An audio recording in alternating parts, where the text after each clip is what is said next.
dang. Okay. Hello YouTube. Sorry. As you can tell, I'm recording through Zoom. I didn't want to do this, but it was the easiest way to do this. I know. I'm a disappointing child. Anyways, behind the scenes of Indiana Jones in the Valley of the Lost Souls. If you haven't watched it, well, it's a video on my channel, as you can tell. This is gonna be kind of behind the scenes. I'm here with fellow actor Ethan Brooks, who happens to be in this. If I just, as you can see, I just went to a random place in the opening credits. I did want Brandon and or Bryson, who is also in this. Yeah, unfortunately not possible.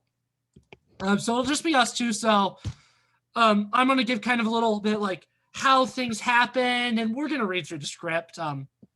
Unfortunately, I can't really play it in the editor because I did some cleaning on my computer. So I don't have all the sound effects and music that was used here anymore. So if I play it, it's missing a lot. It just doesn't sound complete. Yeah, I'm an idiot. It's very unfortunate to me, but doesn't matter. Anyways, so you kind of want to explain why this was created, Ethan, or do you want me to? I mean, there's not really much to it. We just kind of got together in a group for a radio show for our theater final, and then just kind of came up with stupid ideas, and well, it got it to this point. So I was supposed to write something completely original over Thanksgiving break. I had no ideas to jump off of, so I couldn't write anything. So me and Ethan were talking the Monday we got back. It was just us two. Bryson wasn't there. And, Bryson may be joining.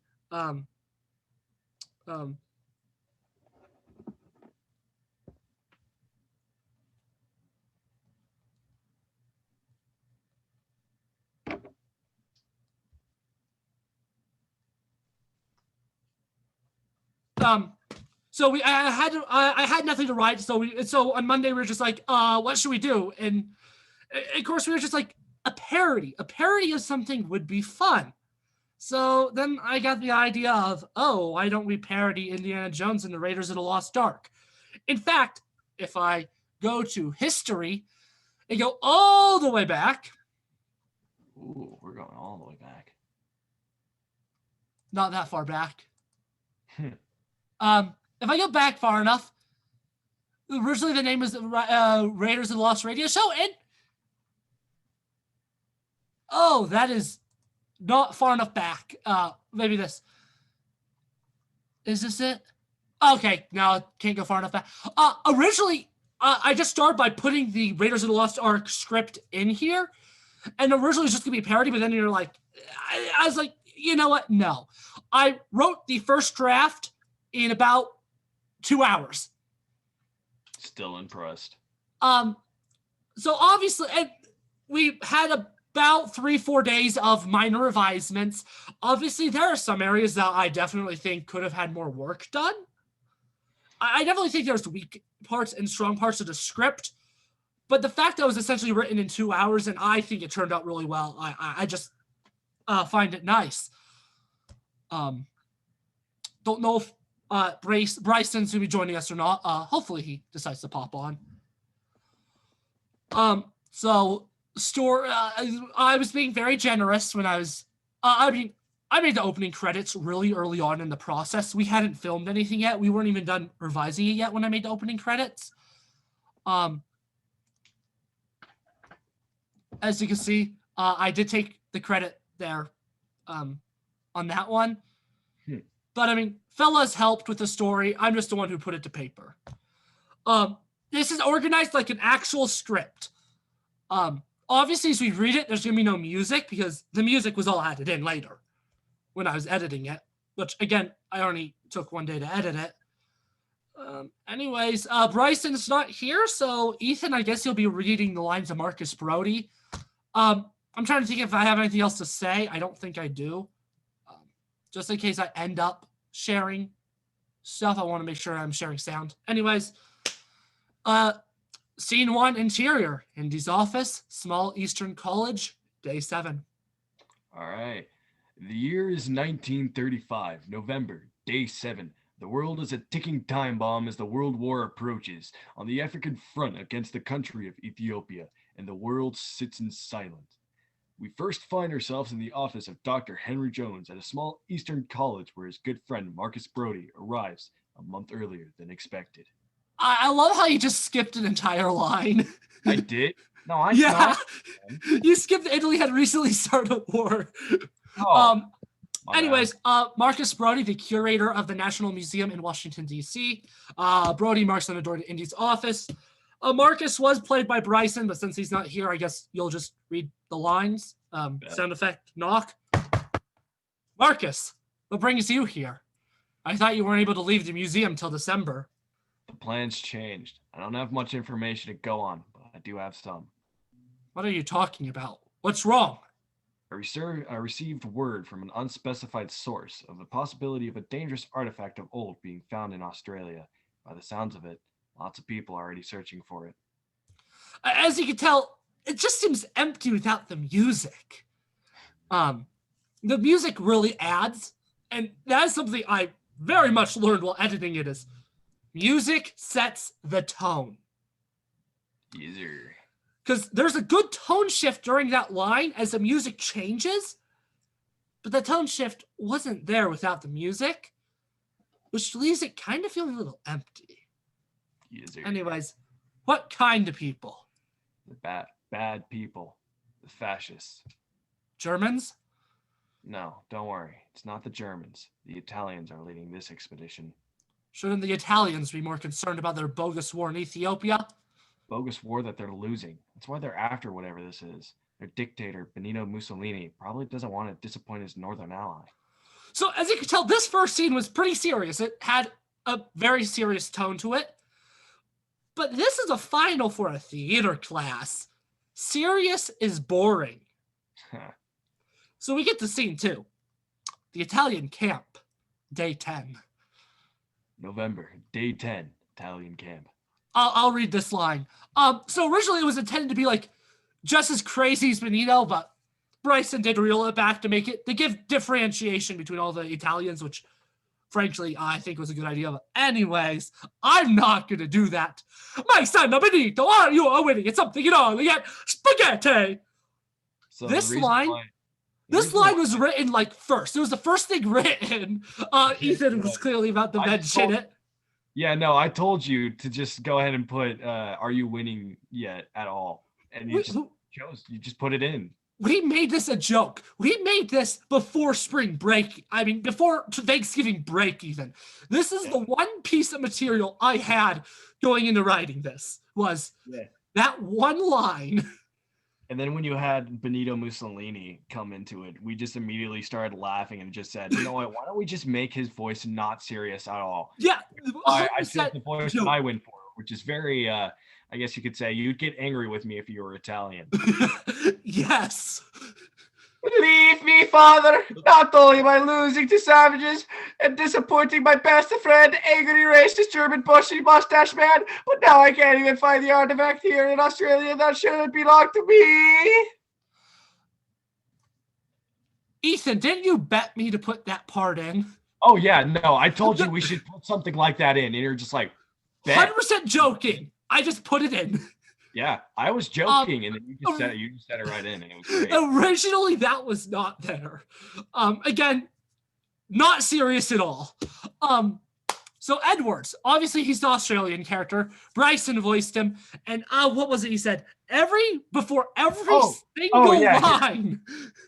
Every single line, because he couldn't do an Australian accent. It would just end up becoming British.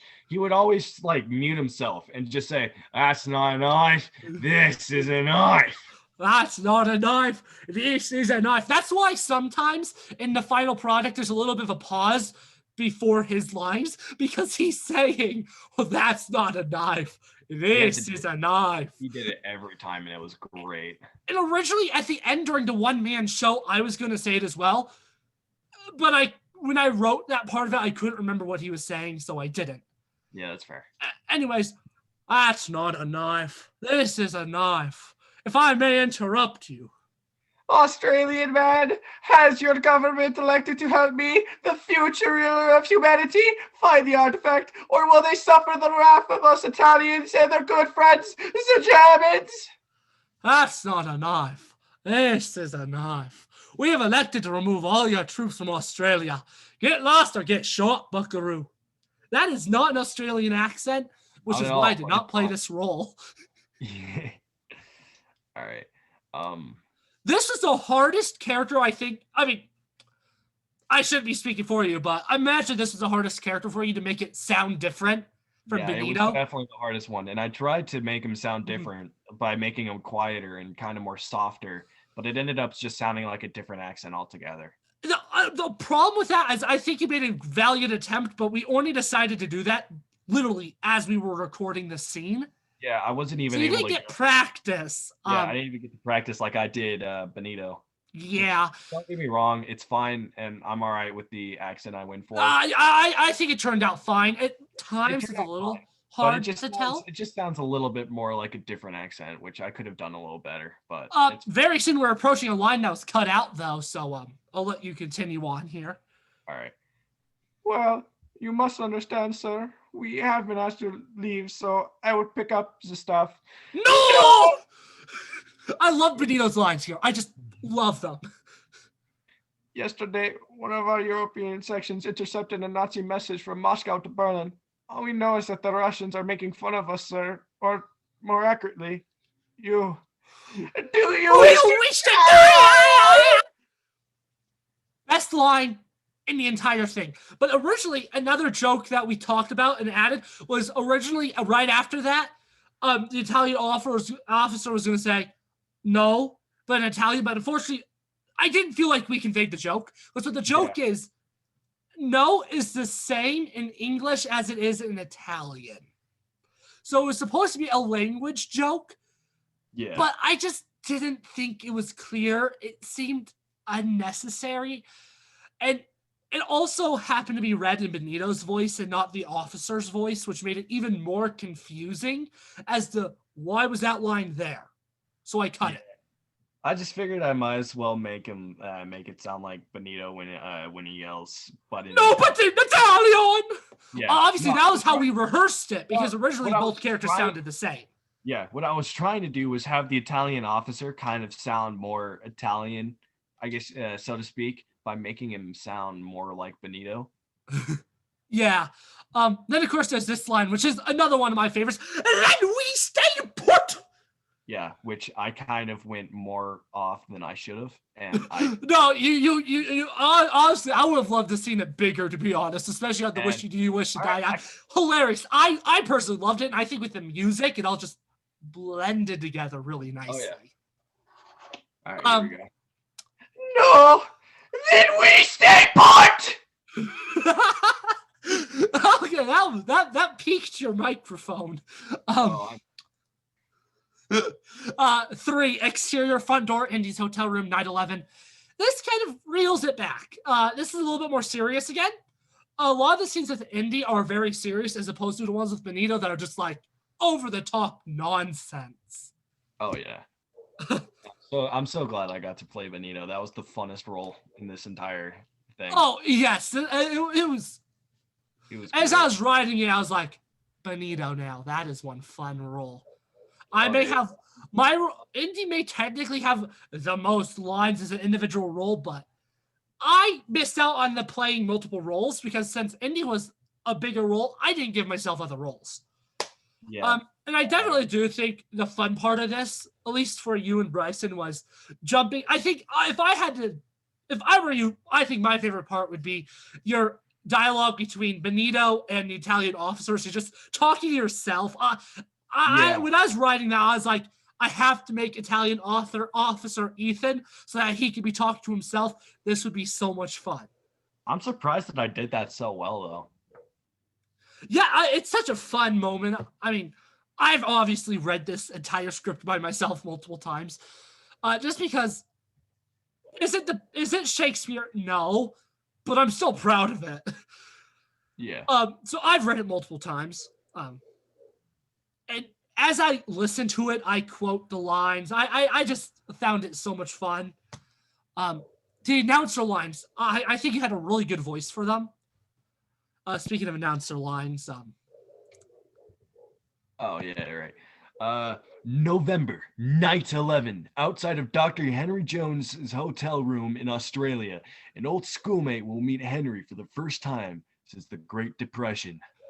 I'll let you read Romeo. As you can tell, there's a little one by Romeo's name. That's because my initial intention was to always have him. There are two different Romeos. Obviously, in the story, he betrays Indy, but the whole time, I just thought it'd be funny if it changed actors too. So Bryson plays Romeo 1, but Ethan plays Romeo 2. Yeah, I play Romeo too. Which I mean, I just thought it would be kind of a little fun thing. You might as well voice Romeo 1 now. All right, but Dr. Jones, I've got to talk to you. This isn't really a good time. Indy, do you remember me? No, I don't. It's still not a good time. I'm on business right now. Come on, at least try to remember. Why? If you were worth remembering, don't you think I would have? Now move. That line kind of channels a little bit more Han Solo than Indy now that I think about it. Still But worked out. I do think it fits a Harrison Ford a lot. It to me seems like something he would say in at least one of his films, which is why I wrote it that way. Of course. All right, fine. My name is Romeo. Does that ring a bell? This part has always felt a little off to me. I just don't know how to fix it. It's just something about it just seems weirdly written. That's fine. It worked out. You're lucky you're still alive after that stunt in Brazil. What are you doing here? I heard word of an ancient artifact of some kind. I wanted to check it out. So why haven't you? Why bothering me? Why are you bothering me instead? It's the Italians, Indy. They're here. So originally there were an extra 2 to 3 lines here, which referenced Temple of Doom, because in my mental canon, this story happens in between Raiders of the Lost Ark and Temple of Doom. So short rounds of Willie were originally referenced here. It felt so out of place though. However, they are still mentioned. That being said, I wish I cut that reference to them out as well. I just don't think it belongs. I'm glad that I removed the reference here. I wish I did other time, as I like it being its own thing better, because if you know the Indiana Jones movies, you obviously know this takes place in between them, because World War II, no capacity. Ethiopia, the Italian-Ethiopian War hadn't started in Temple of Doom yet. Obviously, that is the whole plot here, is that war is starting, so obviously it has to be in between the films. So I don't know. So unnecessary. This line also went through like 17 revisions, even though it's like one line. I can't remember what it was, but I kept tweaking it so minorly. Did I have really a point in it? No, but I did. I know. Can you show me their camp, or are you just as useless as you've always been, Romeo? I can. Good. Let's go. You lead. I wish that line was cut as well. I'm going to be honest. It just useless, slows down the pacing. Yeah. Scene 4, exterior, outskirts of the Italian camp, day 12. Indy and Romeo traveled all through the night to the Italian camp, which, despite the attempts by the Australian government, was still located 200 miles southwest of Sydney. It is now the morn of the 12th day of November 1935. Indy will soon fall into the Italians' trap. That line feels so empty without the music. I think it's about here. Yeah. Yep. Indy and Romeo traveled all through the night to the Italian camp. The music there just adds so much to the line. It's crazy. Okay. The The camp's just a little more south. Good work, Romeo. I had a feeling that this wouldn't work, but it did. And of course, you'll let me give the museum the artifact when we're done. Whoa, whoa, whoa. That wasn't the deal. So obviously, if you know the radio show well enough, my response to that wasn't the deal was, it belongs in a museum. It's clearly not here. While we were doing the first take of that, I was like, crap, that's a famous line. I should kind of say it. So I just improv'd it in. Yeah. Obviously, not here. And just like I mentioned that one line that I wrote like 17 times, if I were to pull up this line in Grammarly would tell me that its structure is awkward, because it is. Its structure is very weird, and it comes off poorly, I think. Again, side effect of essentially, I wrote it in one day and it had very minor revisions after that. I mean, if I were doing this for YouTube as an actual proper YouTube skit, it would have gone through much more rigorous, checkups. But since it was just a school project, it didn't. And that meant that lines like this passed. If I had to rewrite it, I'd say, you did good work, Romeo. I didn't think you'd be able to lead me here. I thought it would end poorly, but somehow it all turned out. Of course, you'll let me give the artifact to the museum once we find it. And then something like, that wasn't a deal. It belongs in a museum. There is no deal with it. It's an artifact. There's no purpose of having you have it. Something like that. I just would have cleaned up this area, and I would have made it a lot. I feel like the worst part about the way this is written is from an actor's perspective, it messes with the actor's objective. Yeah. As much as, even though it's a famous line, me saying it belongs in a museum, it doesn't fit with Indy's objective because he doesn't give setup to it. The only setup is, you'll let me give the artifact to the museum when we're done, but I don't feel like it's built well enough. It doesn't fit that time and place. Hey, man, I mean, if we go with what we're planning, it might get another chance. Oh, yeah, definitely. A little bit of foreshadowing, a little bit of teasing, you know how it could go. That being said, even though I just ranted about how I don't like how I did that, I get it right back on track as I do like this. Here's the way it's going to work. I get the artifact, I protect you.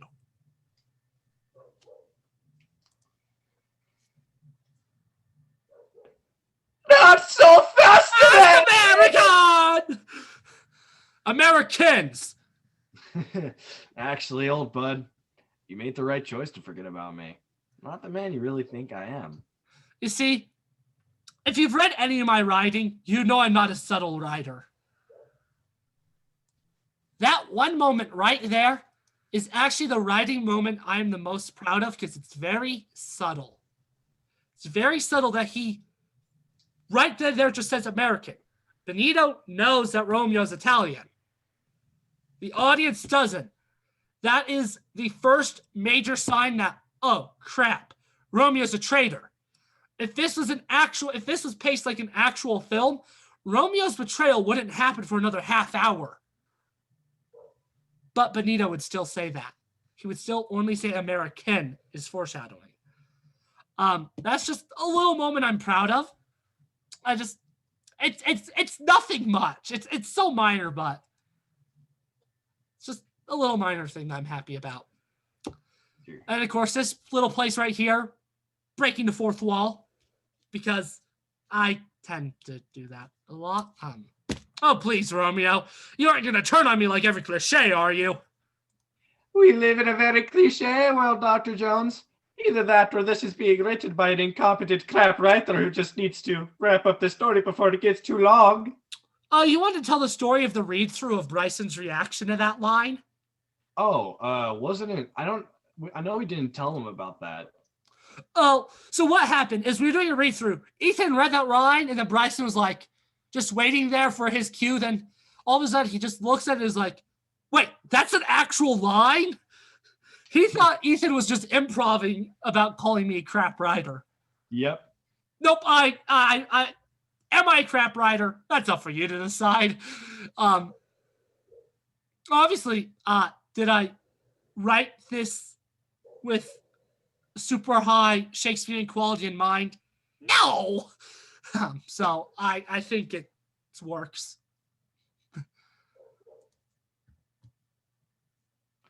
You want me to read? All right, I'll Yeah, you're still reading Romeo on. What are you talking about? Nah, it doesn't matter. Well, I never lied to you. I am Romeo, Indy. I forgot to tell you. Spaghetti! I am Italian. Throw him into the pit. Oh, you're going to? What? Plans change. You're no longer useful to me. Bye-bye, SpaghettiOs. Yo! So Bryson asked if that could be added. I obliged. Originally, in the original copy of the script, that was actually Ethan saying that line, but it sounded too much like Benito, so we had Bryson do it instead. Yeah. It's a shame. Again, I can't remember if that was originally there or not. No, that was never. That wasn't originally there. I think Okay. Bryson had that one added in. Actually, I think I did. I don't remember. It doesn't matter. I always have loved your delivery on that line. Anyways, sound effects, too splashy. Scene 5 interior, the pit. Day 12 continued. Another famous line. Snakes. Snakes. Why did it have to be snakes? Shut it! I'm panicking here. I've just been betrayed. And I haven't? No, I was never on your side to begin with. And then we improv here. Originally, the script didn't tell the audience what happened to Romeo in Brazil. We improv'd it. And I haven't. Then, of course, we already read those lines. What am I thinking? Well, why weren't you? That's like what I said. Yeah. And then, unfortunately, I stopped recording, but on the final take, well, that doesn't make any sense at all. I responded with, of course it doesn't make any sense. I'm Italian. I was recording when he said that, though. Otherwise, it would have been in there. As soon as he said that, I wasn't recording. I was like, darn it. Yeah. I will say something I've noticed on playback is sometimes I have a tendency when I'm trying to do Indy's voice that I make I just make a weird sound. That doesn't make any sense at all. And I don't know why that is. It's just something I do. It's just something I noticed. I hope it doesn't remove too much from the character, honestly. Minor things. Oh, that's not a knife. This is a knife. Well, you two shut up. I will, but John Smart too busy trying to burn the snakes with the various torches in this pit. Who are you? I am Edwards. I work with the Australian government. Speaking of which, you're under arrest, Italian. Please don't hurt me. A little help here? Shut it, Jones! Of course, it's written that way, but it was only actually said with Romeo doing it. I'm going to be honest, I do prefer it just being Romeo there, so I'm glad Bryson didn't read it, but minor changes. Yeah. If you help with the snakes, I've got us a way out of here. You can help, Edwards. Edwards helps Indy reveal.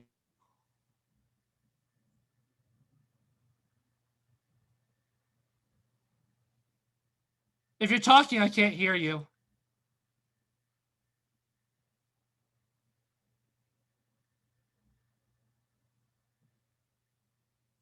I still can't hear you if you're talking.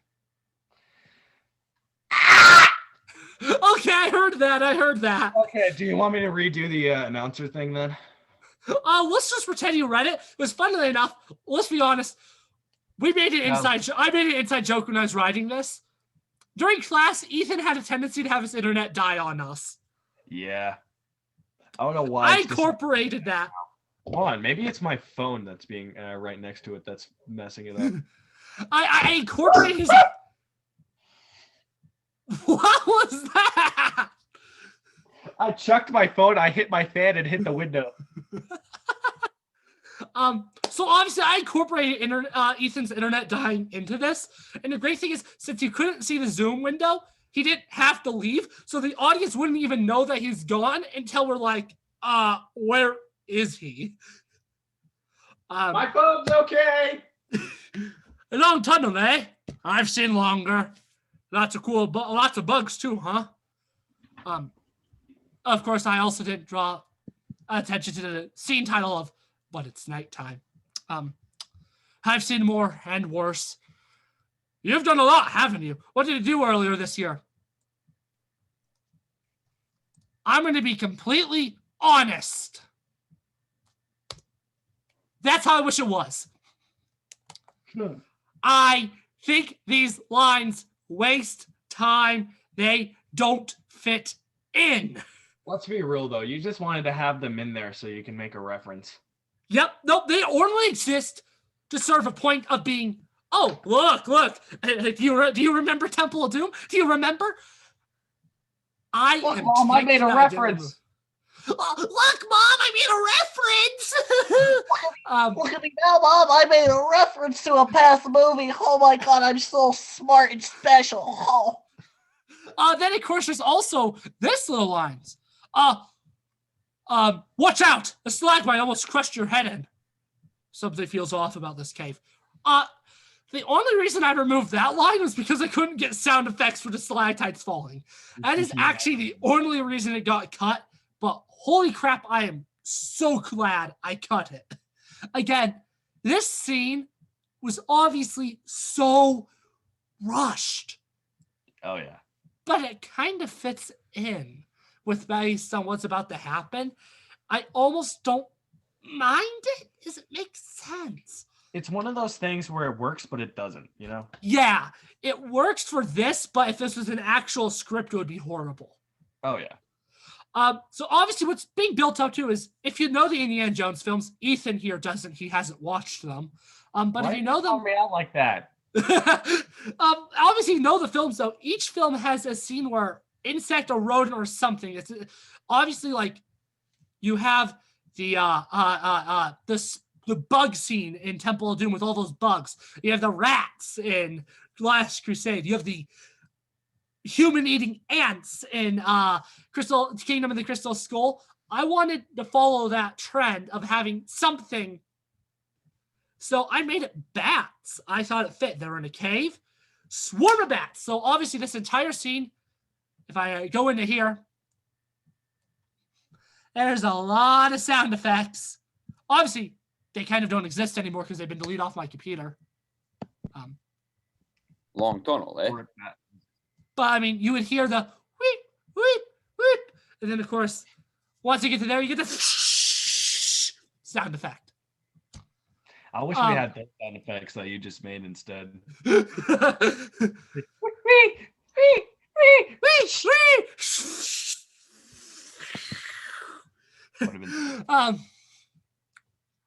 Where's Romeo? He hasn't spoken in ages. Doesn't matter. Look at all this. Something has been here. What a nothing line. Yeah. As you can tell, I'm pretty happy with the first 4 scenes. The first 5 scenes. This scene, I don't like.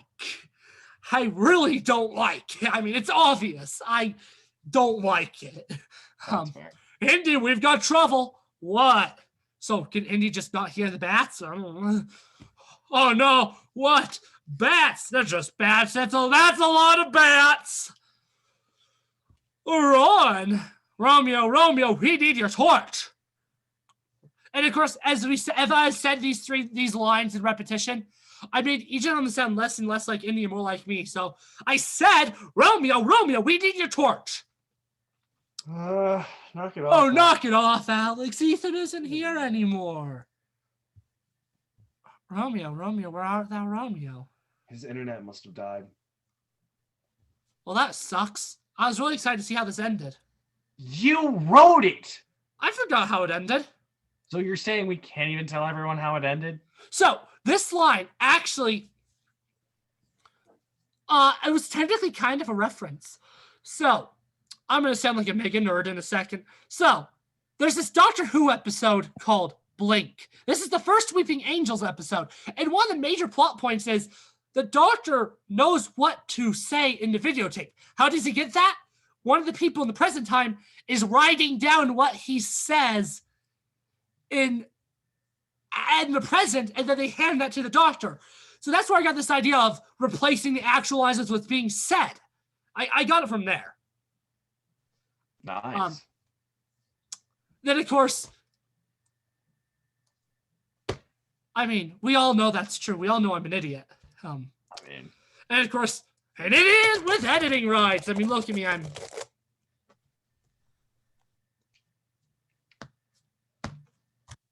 Impressive.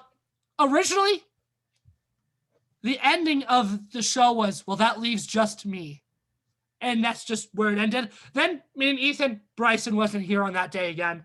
We were just like, you know what? Let's give me a little one-man show. Yeah. Romeo, we need a torch. Here is the torch. Burns the bats. Oh, that's not a knife. This is a knife. Watch whether you swing that thing. As you can tell, Edwards makes a lot of innuendos in this scene. They are not intentional, for the record. They are not intentional. Every time he said something, I was muted in the background, like, that's what she said. I said that once during recording on accident, and it was great. I thought you were. I don't remember. I still have all the audio, so I could go check if I really. Or it might have not been a recording. It might have been like I think it was. I think it was actually dress rehearsal or something. I don't know. Yeah, because I know it slipped out on accident one of the times. It was supposed to be like all serious, and we were supposed to read through it. No jokes, no nothing. Like, and I just like in the background said, "That's what she said." You see, I would have actually uploaded all the bloopers or even put them in the version for the class to see. But then you have Bryson and Ethan swearing like sailors. So I'm like, I can't. It's so hard for me not to swear right now. I think it's funny, but doesn't fit the channel. So unfortunately, I kind of can't upload it as much as... I sound like that episode of SpongeBob with all those swears. Where is it? This scene, no, not that scene. This scene, we recorded like 7 times because we just couldn't get it right without laughing to death. It took a while, but we got it. Yeah, we got it. But of course, after the one man show up, just like, great. And then I leaving. And then Ethan, of course, just is like, here is the torch, burns the bats. Wait, where did everyone go? My internet dies for 5 minutes and they abandoned me. Great. And then, of course, in the actual thing, like during... Watch where you swing that thing. There is no man of them. I give up. I hate one-man shows. I'm out. The music cuts out. The background goes away. The bats. Wait, where did everyone go? My internet dies for 5 minutes and they abandoned me. Great. Then of course, just he comes on the black screen and the end just fades in. Yep. Fades out. You get the end cards. Darn, missed opportunity. Why did we decide to read the script instead of just doing director's commentary? Oh well. That concludes this video. I hope you enjoyed. Ethan is throwing a fit. Anyways, I'm out.